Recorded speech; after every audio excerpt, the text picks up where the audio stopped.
This week on Straight Talk Africa, Ghana voted for change. Former President John Mahama staged a political comeback after defeating Vice President Mahamudu Bawumia in last Saturday's elections. Will the new president be able to contain the spiraling economic and cost of living crisis plaguing his country? Will he be able to create jobs for his people? Straight Talk Africa starts right now.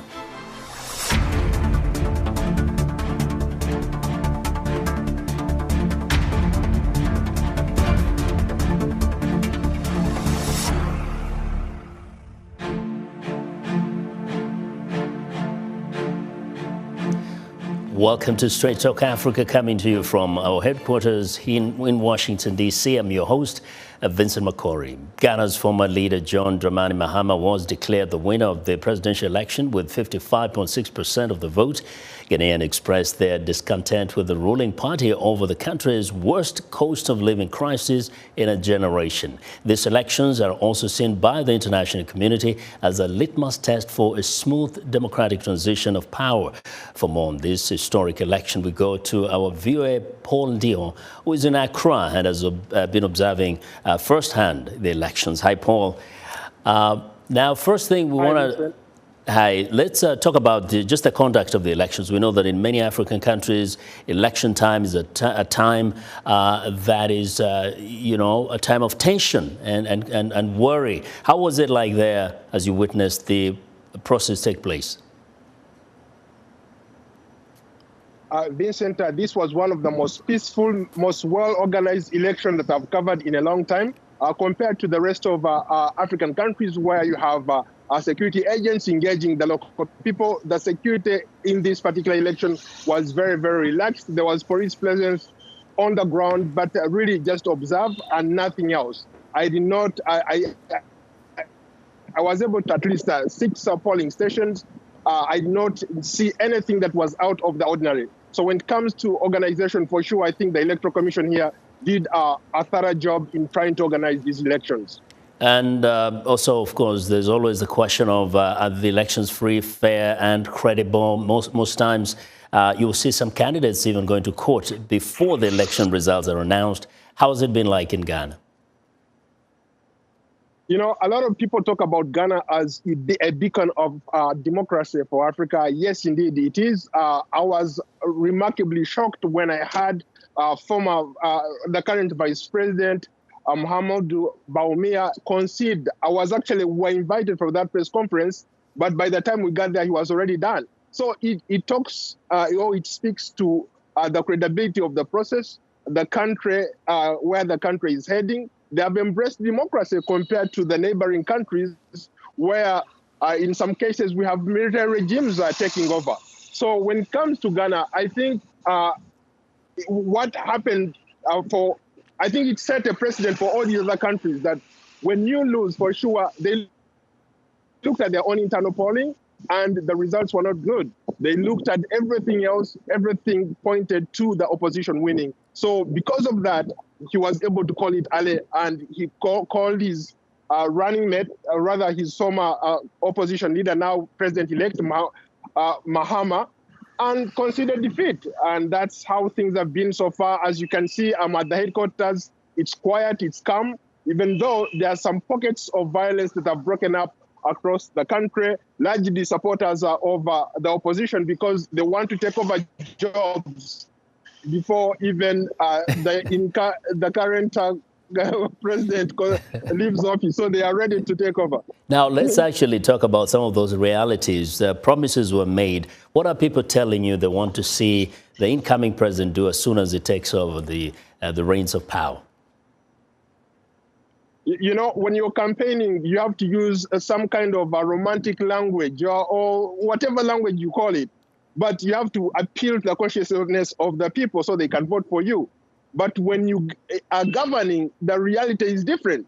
So all these things that we are talking about, the economy, the unemployment, things not working for an ordinary Ghanaian, these things are going to come to bear. Pressure is going to come to bear. So we have to wait and see how President-elect John Mahama pulls off this, because voters, as I just said a while ago, they're already agitated. They're looking for jobs. They were promised jobs, and they're ready to take up those jobs. So we have to wait and see how he pulls this off. So he's under pressure even before he takes over. Very quickly, what do we know about the process of transfer of power, the inauguration? When and how is it done in Ghana? So very smoothly. For example, today the two leaders have met.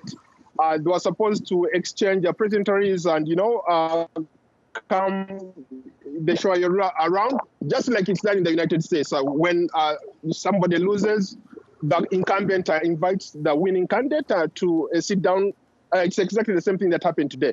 But as far as inauguration is concerned, that's going to happen in January. So we still have a couple of days to prepare for that. But from what I see, everything is going to be smooth and transparent. And so far, it looks like people are moving on about their business. As you can see, there was so much commotion or chaos around the headquarters, but it's empty.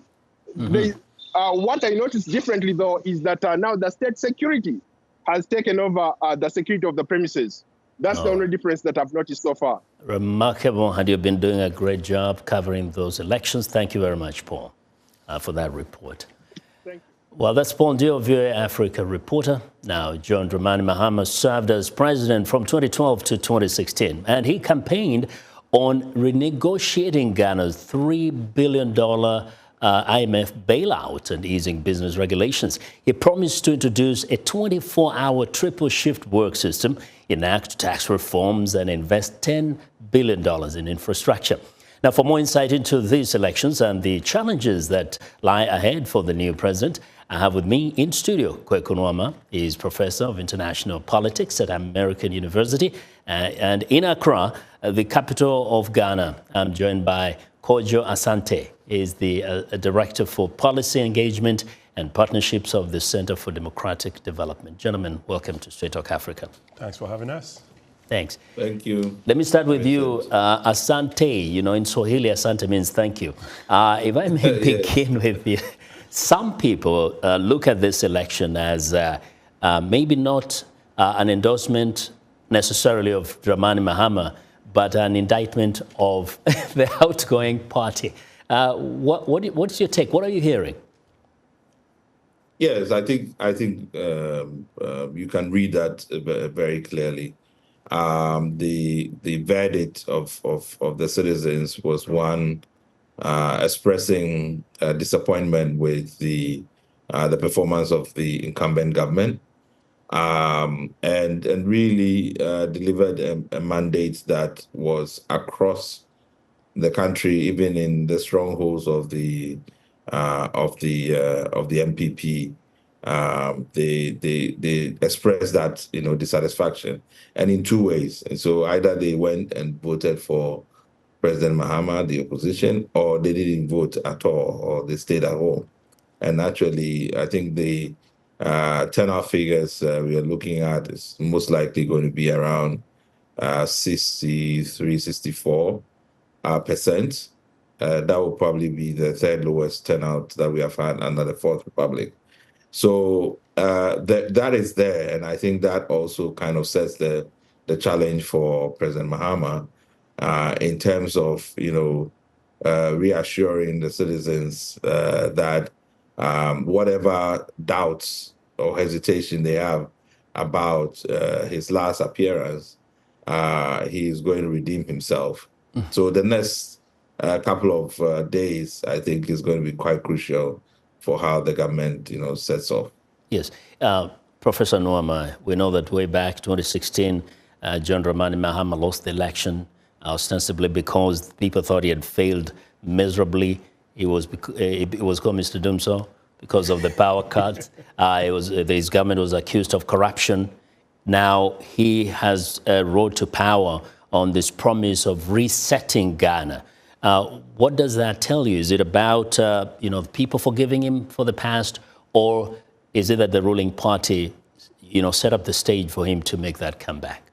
Yeah. So as Kojo said, this was more a vote against the MPP than a vote for the NDC. Ghana has settled into this comfortable rotation amongst the two parties. We have a duopoly. So essentially, when the ruling party fails to deliver after 8 years, will switch over. And so I don't think that the NDC could have lost this election. If the MPP had won, that would have been really, really surprising. But there's nothing surprising here. And, we go back to Mahama because he's the next guy. It's time to get rid of this party after 8 years. And so he becomes a default candidate. Yeah, but it's an interesting thing that he's not only the next guy from the other party, but he's coming back and there's a baggage. Yes. Now, Asante, in terms of, some of the promises that have been made, there are really many promises. The economy is doing so badly. There's the $3 billion IMF loan. The people are crying out for jobs, for, prices of goods. Did John Mahama overpromise, and is there risk there?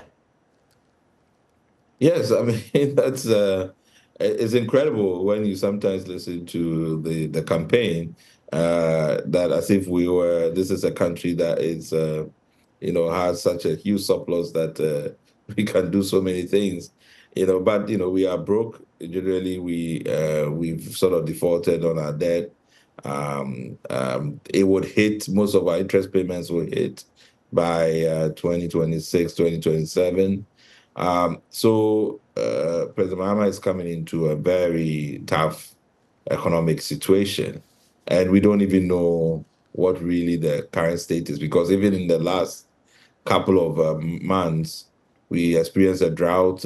We had to go into our sinking funds and so on to try and use money. So we really don't even know how bad it is currently. So I think that as for the promising, is completely way out there. There is a lot of expectation. Most people wanted to have their say on election day, and now they have very high expectations that somehow things might begin to change. And I think the lesson or the advice for President Mahama is that a lot of these economic situations are not going to resolve themselves quickly. So the key really is how he governs. Mm-hmm. And one thing Ghanaians, I think, rejected about of the MPP was the lack of consultation. That a lot of the decisions that were made were straight from manifestos, straight to implementation, without much consultation with the public, like the e-levy, taxation, and all of those things that people really were upset about. Mm-hmm. So if he's going to succeed, he really needs to get the governance right, participation of people, consultation of people, so that he can have the time and support, to carry out some of this very difficult task. Mm-hmm.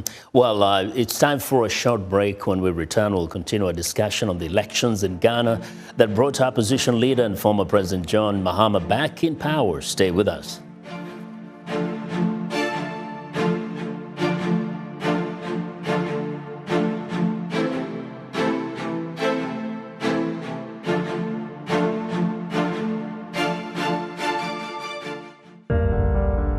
In times of change, when the world seems uncertain and what we hear doesn't reflect what we see, we seek the truth. When we are told only part of the story, we lose trust. In moments of crisis, our dreams, hopes, and wishes for a better tomorrow depends on a free press. At Voice of America, we bring you the stories that people take risks to see. We connect the world and unite it with truth. At Voice of America, we show you the whole picture.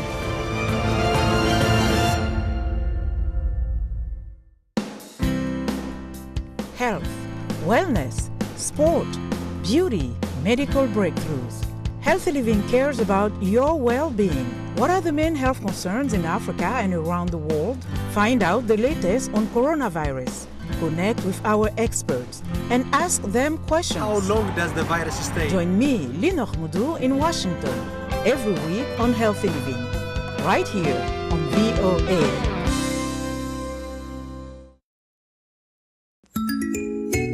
The topic of gender-based violence is redundant to some, but it is one that cannot be ignored. The World Health Organization maintains that globally, 1 in 3 women, around 736 million, are subjected to physical or sexual violence by an intimate partner, a number that has remained unchanged over the past decade. On the next episode of Our Voices, we join the world in the 16 days of activism against gender-based violence and discuss what it is and how to eliminate it in families, communities, and nations. Join the conversation each week right here on Our Voices.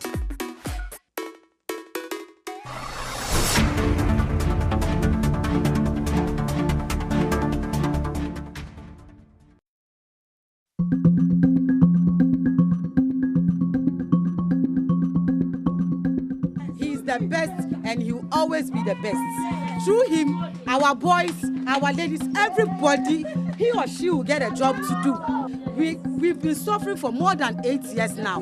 Today, Ghana will start to be reset because Ghana is going to enjoy the 24-hour economy. Ghana is going to enjoy a presidency who is going to rule the country with humility and not arrogance. They should expect a good and competent president who is coming to provide jobs for the youth because we are suffering. There are no jobs. There is jobs coming and change is here. So we want him to come and solve our financial problems for us. I want the new president to be honest with us, to be loyal to us, and I want the new president to prosecute all those who have stolen the country's money. Excellency John Mahama and Professor Jenano Popachiman have promised that they are going to establish the National Women's Development Bank so that we can support our women, because we know that our women play significant role when it comes to the local economy. And so I am very excited as a woman. As it serves as a role model, she serves as a role model for me. She will also be there to champion gendered policies, and I'm happy about that. Welcome back here with Straight Talk Africa, coming to you from our headquarters in Washington, D.C. We're discussing the elections in Ghana. Former leader John Mahama won a decisive victory, promising to reset his country's economy and pledged a life of limitless opportunity for its citizens. Ghana is a major cocoa, gold, and oil producer, but is experiencing a severe economic crisis and high unemployment. Voter discontent fueled Mahama's victory, but will he be able to deliver on his promises? My guests are here in studio: Kwaku Nuamah, Professor of International Politics at American University, and in Accra, Kojo Asante, Director for Policy Engagement and Partnerships of the Center for Democratic Development. Now, Kwaku, you know, I was in Kenya when they held an election, the last election that brought President Ruto to power. People were ecstatic. They literally said God had brought them a person. This is a man who was anointed by God. It didn't take long. Those same youth and women were on the streets, and they were calling him all sorts of names, including a liar, conman, and all that. And he's having a hard time because he made so many promises that lifted people's spirits, gave them high hopes. What lessons can someone like President-elect Mahama learn from that? Well, so we are walking into a crisis of expectation where you build people's hopes up and you cannot deliver right away. Hopefully, he has learned lessons from his own time as president, but also from the mistakes of the Akufo-Addo administration. You know, you have to provide something, some type of relief for the people. Immediately, he's going to do that. He's going to get rid of the e-levy, for example. So small things. But the big things that he's promised, he has to be transparent and let people understand that it's going to take time. Ghana's problems didn't start yesterday. It didn't start. I know people think that it started under Akufo-Addo, but that's not true. The NDC, if you go back to the Rawlings years, they've been running Ghana for the past 27 out of the past 43 years. They have been in charge. A lot of the problems go back to their time. It's not going to disappear tomorrow just because you have a new person in charge. You're going to have to engage your people, explain what's happening, and let them understand that there are things that we can do immediately, but there are things that are of a structural nature, and it's going to take longer, deeper thinking. including with our development partners. So that he's not going to be able to walk away from the IMF, for example. But the crisis of expectations, I remember you talked about Kenya. I remember when Barack Obama was elected president here, there was somebody in Kenya who was interviewed and said, I hope you can help me build a barbershop. He's not going to help you build a barbershop. Same with a lot of people in Accra and throughout Ghana. Your jobs are not going to appear overnight. It's going to take a while. But if the president is transparent, as Kojo was saying, and let people understand that we're doing the best we can, we're making sure that we're not wasting your money, we're not, engaging corruption, and also we are trying to hold the past government accountable. People are going to give him some time. There is always room for honeymoon, and things are changing because Mahama is a different person, and we also have, for the first time, a woman vice president. Hopefully she brings some sensibilities to the governing process. Yeah. And so we're going to give him some time, but time will run out sooner rather than later. Yeah, and that's quite significant. Former Education Minister Nana Jane Apuko Ajemang. So yes. That's a first for Ghana also. First for Ghana. Female very excited about vice that. president, which can give also hope for future president. Absolutely. Yeah, but Kojo, in terms of looking back, it's true that John Mahama did actually do some things during his presidency that people did not probably appreciate, including infrastructure, roads and all that. At that time, people were saying, we cannot eat infrastructure. But later on, especially during the COVID era, they did appreciate that. They realized it worked. They were beneficial. So you're saying, and again, I feel like you guys are really providing very good advice to him, is that, yes, he has made so many promises, but he has to be cautious how he delivers them and how he can assure the people that if they don't see results immediately, it's not because he has no intention of doing so. Yeah, I mean, there's if you look at the Afrobarometer surveys, if you know the Afrobarometer public opinion survey that ourselves and a number of other organizations produce every 2 years, when Ghanaians were asked about the top 5 issues, infrastructure was the second after unemployment. It's also because a lot of the roads have deteriorated over the years. So even the legacy that he left in 2012 to 2016, he's coming into a situation where a lot of this infrastructure, a lot of them probably broken down. But there's also even a clamor for more. If you take the education sector, where there's been, through the free SHS policy of the MPP, the incumbent, there's been a massive, increase in the numbers going to high school, also to university, and so on. And there's a challenge with trying to provide infrastructure to meet, that enrollment. And so that is going to be another issue that he has to deal with, because they have been doing these double shift systems, and people are not happy about that.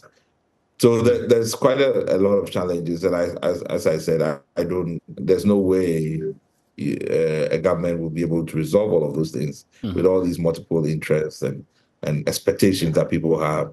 So as Kwaku is saying, it's the signaling. What do you do to show to the people that you are sensitive to their needs, you are sensitive to their plight? How are your government appointees behaving? If how are they conducting themselves on the streets of Accra? Are they in their 4-wheel drives with sirens, bypassing traffic and creating commotion for everybody? These are little things that people were really upset with the incumbent. That they just didn't have that sensitivity. Yeah. So these are signals that in the first few days people are going to be looking at. Is the second coming of Mahama different? And what is the evidence of that? Yes, and we'll all be watching. And I wanted to talk to him, and I hope I'll be able to talk to President Mahama soon. But one important question I would like maybe us to touch on a little bit is it promises a life of limitless opportunities. And we know that, of course, Ghana has so much potential. It also talks about the 24-hour economy. What, in your sense, does that mean? What does that, what is that supposed to mean to Ghanaians? Well, so the 24-hour economy is an interesting concept. Almost everybody's economy is 24 hours now in this modern age. So it's not something new. It's a question of, do we have the capacity to keep the economy going? Do we have the types of investments? We're talking about electricity. We're talking about cyber infrastructure. We're talking about skills training. We're talking about opportunities that allow young people who are the most desperate in Ghana. The unemployment rate among young people is twice the national average. Do we have what it takes, the entire labor force participation factors? So you just don't put a buzzword out there. It helps you win the elections, but people think that that's something that's coming and all of a sudden in 24 hours they get a job. No, that's not going to happen. And so how he approaches this stuff, and he's really trying to turn a corner here. He's trying to say we have to take the next leap in our development. We have a lot of resources, but a lot of our people are still stuck in subsistence agriculture. We have all these young people moving to urban areas where there are no jobs for them. Well, Kojo was talking about the free SHS. Yes, we are growing people. We're growing skills. And Ghana's made tremendous progress. I don't want to go out and let people think that we haven't made progress. If you look at GDP per capita, 1991, just before we transitioned democracy, it was $400. Just before COVID hit, GDP per capita in Ghana was $2,400. So we've made progress. But that means that you also have an expanded middle class, which is consuming more, needs electricity, they need homes, they need bigger roads, better jobs in Accra. Now you have all these young people that are going through high school free of charge. They come out and there are no jobs. So he needs to get to work immediately, and he needs to explore all options. The 24-hour economy, it sounds fantastic, but it has to actually translate into real dividends that people can see and touch. People's lives have to improve. Yeah, let me see if I can get a minute out of each of you before that we end the show. In terms of expenditure, many governments in Africa are seen as being very wasteful, very lavish at the government level. At the same time, people are suffering. There's so much poverty. The incoming president, for example, I think is promising to cut back the cabinet positions from 60 to 30. What more could he do to make people feel a bit comfortable about fiscal discipline? Well, one of the things about the office of the government machinery, which is the presidency, is that it has one of the largest budgets. The last count, it had almost 1,000 people under that office. So the lean government, which is symbolized by the how big the cabinet is or the ministerial pool is a good start. But the real work is all the assistants and all the people that are hanging around at the presidency, beginning to reduce that budget, I think would also go a long way, to make the government more lean and efficient. Thank you. In 30 seconds. So I think that Kojo is right. You reduce the size of the government, but more importantly, you don't appoint your family members, which Akufo-Addo has done. Hire people you can fire, people you can hold accountable. And so I hope Mahama does that. He didn't have his family members in the government the last time he was in power. Hire people who are qualified, people that you can hold accountable and hold their feet to the fire. Thank you very much. We have to leave it here. Thank you both for the thought-provoking discussion. We appreciate your time. Kwaku Nuamah, Professor of International Politics at American University, and in Accra, Kojo Asante, Director for Policy Engagement and Partnerships of the Center for Democratic Development. Thanks to our affiliate stations for broadcasting Straight Talk Africa across the continent. I'll see you next time.